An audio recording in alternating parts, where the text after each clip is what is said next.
Welcome back. We're live on Equal Time Soccer with a Minnesota Aurora pre-playoff game show. Danny, how you feeling? We're in the playoffs, baby.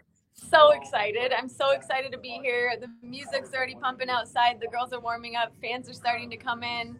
It's like a perfect afternoon. So I wish that you were with us to be experiencing this, but I'm so excited. I'm sure the girls are too. Look, the Aurora playoff run is important to me, so I just came out of what would be the quarantine period from testing positive for COVID for over a week. I'm not going to take the chance that I'm taking out some player in a post game or taking out, the press. I don't need, Jane already got sick, so I'm taking no chances today. Yeah, obviously, it's upon Aurora to get the semifinals there, so I'm able to go in person. But yeah. Danny, we're entering the playoffs as good as you would want, as you could hope. They got a 5-1 win in Green Bay. It was a wild game. It had the effects of a second game in 36 hours because Addie Simmons scored within the first minute, so she got the quickest goal, obviously, of the year. Morgan Turner ends up with a hat trick, scoring in multiple ways for fun. And Crystal Yewa was playing with Morgan up top in a 3-5-2, so it was something different, to see it from the team. And she had an amazing volleyed goal from across from Lydia Rupert. So it was just so much to see last game. How much do you think it impacts a team to come into playoffs off a win like that? Oh man, I think coming off just scoring 5 goals in general has everybody's mood super high. Like that is when things are really clicking. You feel like you're flying, like nothing you do can go wrong. So I think that's the perfect energy to take into today.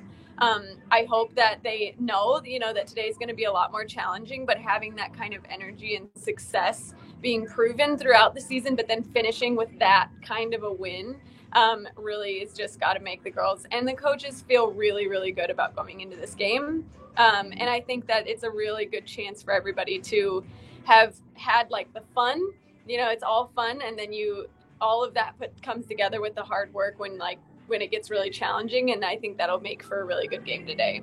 Yeah, and it was an earned 5-1 win. I mean, in the sense of Minnesota's depth was shown, I think, because their rotations can really hurt the other teams. But the difference was it was earned from a tough 2-0 win the 2 days before. I mean, Green Bay, it was kind of like the buildup of all of that. So you'd say it was well earned from the rhythm of the 2 games. Talk about playoff nerves, Danny, because you've been in playoff races, first ever NWSL season title, but in college as well, and just talk about what the players would be feeling today, because did they sleep well last night, do you think? How what's in their headspace right now? I'm sure that every player is a little bit different in these kind of instances, but I think nerves never go away. No matter how prepared you feel, no matter how ready you are, you're always going to have nerves when bigger games come around. So speaking from my own experiences, when I was with the University of Portland, there was a couple seasons where we went undefeated all the way through our preseason league play, WCC champions, and then going into the playoffs was really when things started to get way more serious, because you look at the breadth of the teams in front of you and you know that these are the teams that are going to really challenge you, really push you, and all of the things that you've been doing up to this point are going to be, it's kind of like go time for them to show off now.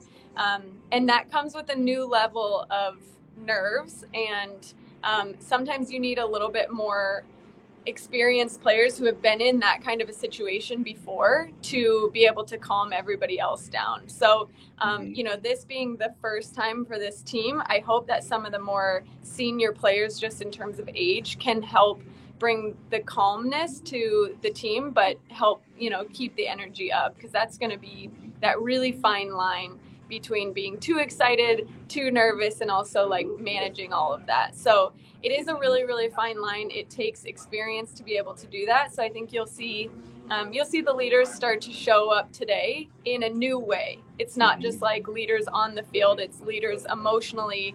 It's leaders just in the team chemistry that are going to be able to really show what it means to be a leader today. Yeah, I mean, and Aurora has some really core pillars like that. So Sarah Fuller, they won the SEC tournament when she was a keeper at Vanderbilt. Kenzie Langdock, when she was at the Gophers, have had runs. Morgan Turner at DePaul, they've made it through the Big East tournament and she scored big goals. So and Christelle, I mean, also when she was at Michigan State, she was their captain when they're, in the postseason. So that's those, those really veteran players Aurora has for sure will play a great role and mix with, the youth that stood out as well. How much do they must have been practicing penalties on some level. You have to if it's quarterfinals. You as a striker, of course, I'm sure you were. Well, first, a couple of questions. Did you want to take penalties in the PK shootout? Every time, without a doubt. Yeah, of course. Even not in a shootout, if there was a PK available, I was going to be the one stepping up to take it. That player is shown in every team, though. You will know the players who are going to take PKs well before the end of the season. That kind of gets established over time. For sure, the last couple of weeks, they probably, especially when they knew that there was a bid coming into these games, they probably started practicing those. But I will say, even, you look at your 5 players that you want to take, but the fact of the matter is that everybody on the field at the end of the game has the potential for taking that PK. When I was with the University of Portland one year, we went 12 penalties deep, which means the first player, everybody, including our goalie, took a PK, and then the first player who shot the first one missed it the second time, which is like crazy. Sorry. I don't know if I have to let in these dogs. Oh, yeah. I was, Wang, look, we had babies last time. Get a dog in here. Come here, Betty. Yeah. Get a dog in here. Welcome to our homes, everybody. Welcome to our homes. This is Betty. Cute. Betty's heard a lot of Aurora content. Yeah. But, so that to go that deep would be wild. So, the thing about Aurora but is the fact of the matter is that it happens, and that everybody who's on the field at the end of the game needs to be prepared to do that, which as the game gets closer, if things look like they're going into overtime, and then as the overtime starts dragging on, Nicole and the coaching staff is definitely looking for that, for sure. That'll be something that they, that they're definitely thinking about. Yeah, and I think with Aurora, the nice thing is, you see how many people score goals, you see how many different attacking players there are, and we know there won't be a shortage of players who, if it came to that, be willing to step up. Some of the people, too, let's talk a little bit about rotations. There's new players who have to play a big role today. So Sangmin Cha is out injured, which is a huge hit, obviously. She's really a maestro in attacking mid, and so Kat Rapp will start for her, but then, and we'll talk about that, but the biggest sub is, Shelby Hopeo did her ACL last game, so big shout out Shelby. She scored the first goal ever, but that's brutal, to lose her before the playoffs, because we also don't have Morgan Stone in the lineup at D mid, so this is a time for a player to get a big opportunity. Mayu Inokawa gets a shot to start in D mid, and she's played a couple different games. Talk about a player like that, Danny, who's played 2 or 3 games in spots, and this is her chance to shine in a big spotlight. Yeah, I think, first of all, shout out again to Shelby. Minneapolis is all behind you. We're all pulling for your quick recovery. That's the fact of the matter and the risk of playing. So it's really unfortunate to hear, but we're all behind you. Yeah. In terms of just that amount of subs happening in this quick of a turnaround, that is a pretty big difference for the whole team, especially right in the midfield there. So for these players that are coming in, what a huge opportunity for them to show all of their skill, their ability to keep up at this kind of a pace of a game. It's going to be a really, really quick 5 minutes, I think, the beginning of the game, because everybody's going to be excited on Indy 11, on Ginger, Aurora. Everybody's going to be you okay? That's hilarious. No, but everybody's going to be really excited. So I think that the first 5 to 10 minutes are going to be really, really high pace. And the midfielders, especially those players that haven't gotten a ton of minutes, need to be able to get up to that pace really quickly and then settle the game down. That's going to be where it becomes a really big difference. And those players that have played more minutes will know how to do that. It's going to be these players that are coming in for their first real start, their first solid minutes it's going to be a little bit of an adjustment.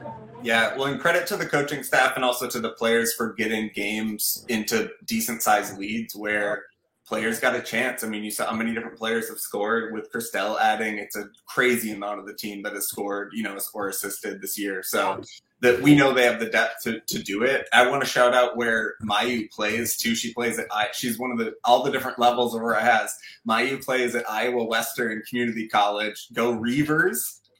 Reiver. I didn't have time to Google what Reivers was, so we're gonna, another time. But she had 2 goals, 4 assists in 15 games last year for them, and it's just cool thing for the different types of players getting a chance to showcase themselves. And Maya gets a chance today. Kat Rapp's also going to be starting at the 10, and she's subbed in a lot in that chance. So big chance for her. And then Turner and Yewa coming off, they're going to be on the bench, Danny, and they're coming off a game where Turner had a hat trick. Christelle scored a goal and set up a couple others. I mean, talk about the fortunes that Nicole and the staff have in terms of offensive weapons in a game that could need someone to make a difference. Well, I think that especially coming off the bench, that kind of somebody who's coming on and knows they can make an immediate difference is really, I don't know the word, Ginger. For everybody who's still listening, having somebody who's able to come off the bench like that is really like having a gem in your pocket, because they know that they can have somebody come in, make a big difference right away, and then that's going to put the defense on their heels. Like, everybody's going to settle into the game come, halftime, maybe 60 minutes in. The game is going to slow down again, just like it always does. It's not always at the fastest pace. That's when you look to make a sub like that, to have somebody come in, spark it again, maybe get a couple of opportunities right away, put the defense on their heels again. And that's when I could see something like that happening. So I will say Minnesota is really lucky for having that kind of talent still on the bench in the reserves to be able to pull that out when they need to. Not every team at this point in the season is going to have that. Colleges are starting to bring their girls back. Everybody needs to report if they're in college, or now or in the next couple of weeks. So you'll start to see teams will change a lot of what they're doing coming into the very last few games here. Yeah, and Aurora's depth, I mean, more at this point in the season with the injuries that have occurred and just how the roster's played out, really deep with subs in the offensive end. How it could get interesting is if there were, fatigue or injury subs on the defensive end, because Abby Ostrom is the one defender on the bench. She's, comes in outside back and plays regularly.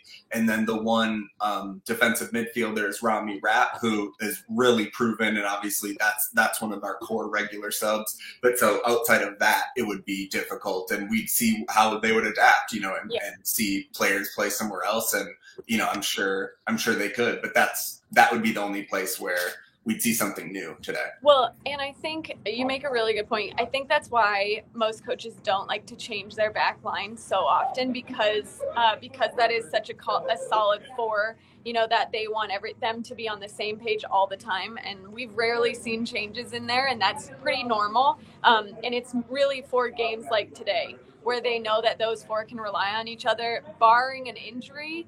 I don't see that really changing unless somebody's really getting tired. Mm-hmm. The only thing about that could be different about today is Indy 11 is probably going to be able to, I don't feel like Minnesota has been on their heels that much. So Indy 11 probably is going to be a little bit more likely to expose some weaknesses, show a new side, maybe, bring something different that none of the other teams have yet, that Minnesota has seen. So I think that will be the only difficult thing. But I think, the mentality and thought process there was, let's keep these back 4 so that, and they know everything that, we're going to give them the whole season to prep for anything that might come their way, exactly for a game like today. Yeah, and Indy, there's a lot of similarities in terms of each division really in the W League ended up with a team, really kind of pulling away. There was a couple really close races in the Metro division, and Indy's division, quite frankly, is tougher than ours overall too. It's a little deeper. There's just there's more teams. And they made it through, an NWSL reserve team who did quite well too, like Racing Louisville. So hats off to Indy. Indy, though, their offense is built different than Aurora's in terms of the fact they have 2 players with most of their goals. So Madison Williams she played pro in Spain before COVID hit. So she's certainly a player to watch. She has 10 goals in 12 games. And then Catherine Soderstrom has 11 goals in 10 games. So quite a contrast to Aurora. And, so the danger is certainly heightened from them. But of course, so like you said, it's a threat, at a higher level than the teams we've played a lot of the year. And, there'd be like long stretches where Sarah Fuller goes a while without a save. And today maybe, we're going to have to see how, we're going to have some moments where she'll have to make a play or our defense will, find out what they're made of. It's a good point. For sure. And I definitely think the coaching staff probably worked on exactly that with the back line this entire week. They probably had, the forwards playing something different, not so much focus on going forward, because quite honestly, after a 5-1 win, they don't really need to tighten up anything else up there. They're already creating chances. They know that we'll be able to get more chances this game. It's really tightening up the defense because Minnesota hasn't really been challenged in that way. So I'm sure that that's what they worked on this week. And yeah, I mean, we'll see how it's going to go. I think that Minnesota will be surprised with some things today. Don't be surprised by that. Yeah, no, I think dogs are the star of this one. Yeah. And by the way, they're sweet and lovely dogs. They just want to protect me from a baby in a stroller next door. So listen, I don't blame them. I do not blame them. Thank you, dogs, for all the way to keep us on our toes. This is pre-professional, Danny. It's not it's pre-professional. I'm gonna mention there was some great pregame availability for Nicole Lukic and then a couple of players of the leaders. So credit to the team for keeping up access like that. So just a little bit of the recap, which is, of course, they're asked about, home field advantage. And, Nicole Lukic said she's hoping Indy's a little nervous to play in front of the Aurora fans, something Fuller and Sarah Preston mentioned too. And I will say, Danny, Indy plays in front of, decent crowds. They play indoors most of their games. So Indy has a training facility that has a kind of indoor stadium, and it's not a bubble. It's like a real, stadium facility. So they play in front of fans. It's not Aurora Stadium, but they certainly, I don't think, will be shocked. But think back to the first game and see how different Aurora players looked. Dealing with that first time. You have to hope that's a factor today. Yeah, I'm sure that it is. Because to be honest, no matter at what level you're at, when you get in front of a crowd, it brings a new energy level. Not to mention a night game. We'll probably see some lights here that all brings new energies. It brings out new challenges for players. Like, for example, when the lights are on, the ball can get lost in the lights, things like that. So it's all things that I'm sure they're not used to. Maybe a few of them have played in front of a crowd like this, here and there. It's definitely not a consistent thing. The luck that Minneapolis and Minnesota has here is that they are, they're able to play in front of this all the time. So the crowd knows them. The crowd's on their side. The crowd is ready to give some challenge to Indy 11. We'll just leave it at that. And I think, I think it'll be adjustment for those players. Yeah. It's an exciting home field advantage. Good for the league, good for the game in general that Aurora's hosting this game, and they would continue to if they get the win. And so it's obviously good for the W League as well, no matter who they would end up playing next. Shout to the Indy defense as well. I just want to say, so for Aurora's been stingy on defense, only giving up 4 goals in each half. So 4 first half goals, 4 second half goals. Indy, similarly, they only give up 4 goals in the first half, 3 goals in the second. So, like you said, it's teams facing a new level of competition. It'll be interesting to see, how quickly something happens in the first half and how much you see kind of nerves out of the players, because even though our team's used to it, they've been waiting for this, and you as a player must be thinking about that there's more eyes on this game, right? It's definitely in the back of your head. Oh, for sure. I think everybody knows that. When you get to these high-stake levels, not only is there more pressure because you want to win more, but there's more eyes on the game. There's just more coverage in general. And, you're getting to the end of what was a very long run to reach a goal as a team. right? So it just becomes that much more heightened. Like you're getting closer and closer and closer. That brings more excitement because you want to taste that win at the end of the day, right? So any of these wins from here on out are going to be big celebrations. It's the way that it goes. When you get a win in a championship level, you're going to start feeling like more excited about that, and those victories go a lot further. So for sure, I think that that's something that they're probably all thinking about. They're probably all thinking that there's a little bit more exposure for themselves as individuals as well.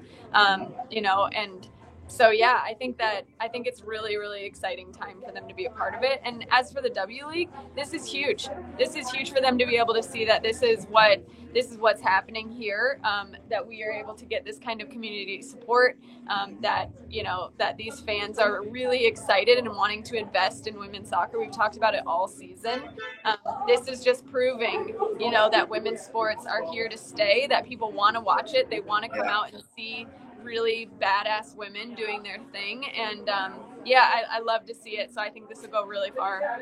Yeah. And by the way, whatever number attendance that Minnesota Aurora gets tonight, there's a Minnesota United game right up against it, and Aurora is going to pull a huge crowd. So like saying something like that, if it was 5 years ago saying, yeah, lower league team's going to have a game, there's an MLS team playing basically at the same time, you're going to see, I don't know if it's going to sell out. It hasn't been announced as a sellout, but I mean, you're going to see an amazing crowd, and yeah, it just shows how much people want to support it. I also I'm going to tangent that into a little bit. We have to mention a little bit about the Indy 11 owners, because in this time, and look, this is why we're wearing some inclusive gear for Minnesota Aurora. The Indy 11 owners have not been so inclusive after the Roe v. Wade decision that took away people's body autonomy. They tried to censor the Brickyard Battalion, who's the supporters group for the Indy 11 women and men's team. So I just want to say we're standing with the supporters who want to voice their opinions. The teams love to publicize things during Pride Month, and they love to publicize supporters with their banners. And then, then they want to censor it when it's something that doesn't agree with them. So, Danny, that's just not cool. No, it's not cool at all. And to be honest, I feel like the best fans in the world are going to be ones that stand up and speak out against injustices to people that are, that are competing today, that are that are part of those fans. It's I love that when crowds can get behind something like that. I think it is so important. You see tons of leagues doing it. You see the NBA, WNBA, you see the NWSL. You see time and time again these leagues that are standing up for what they believe in is right. They're supporting their crowd, who also is standing up for that. So to me, yeah, I think it's not their place to say this. Their fans are standing up for what they believe in, and yeah, I agree with you. We stand with those supporters. Yeah, and people, I mean, for the people who own teams, they get a little disconnected, but it's obvious to anyone who's involved in the game that the soccer world in the United States, certainly, and the women's game, I would say even more so, is built. The core and heart of it that makes it work is on inclusivity and on love and not hate towards people and prejudice. So for owners who don't get that, you're missing out on values that are growing the game for you. Yeah. So even if you're cynical, it's the wrong move, man. Even if it's about money.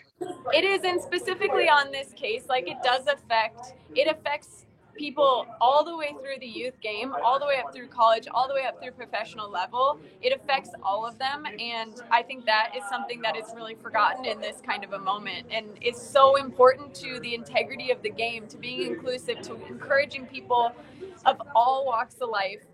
At the end of the day, soccer is the world sport. It is played in, the streets of every country. So to say kind of go against where the heart of the sport is right now is, I just don't think that there's any place for it. Yeah, and we focus a lot on the game, but when it comes up, it's hard not to say it because people's basic human rights are under attack. So we're gonna name it. Yeah. All right, Danny, we're about to go see some women fight and win, and I think get us another game, hopefully in a couple of days. Absolutely. I'll be walking around the stands for anybody who is there. Pull me out, say hello. Yeah. Give a shout out. Yeah, I'll be here cheersing with the beer. So I'm doing it. Go meet Danny's famous son. Yes, he will be here. So everybody come say hello. And I'm sorry for the dogs. And I will say, I think Danny and I both plan to be on a post-game show with Soda Soccer on Twitter. Soda Soccer, that's where MJ writes about the team. Also, shout out to Bridget Dowell for her writing on the Northern Lights and E Pluribus Unum. It's awesome to have people covering the team. So we're going to join them afterwards, be a part of the soccer community. And we're going to be talking about a win. So it's going to be good. Let's go. All right, let's go, Aurora.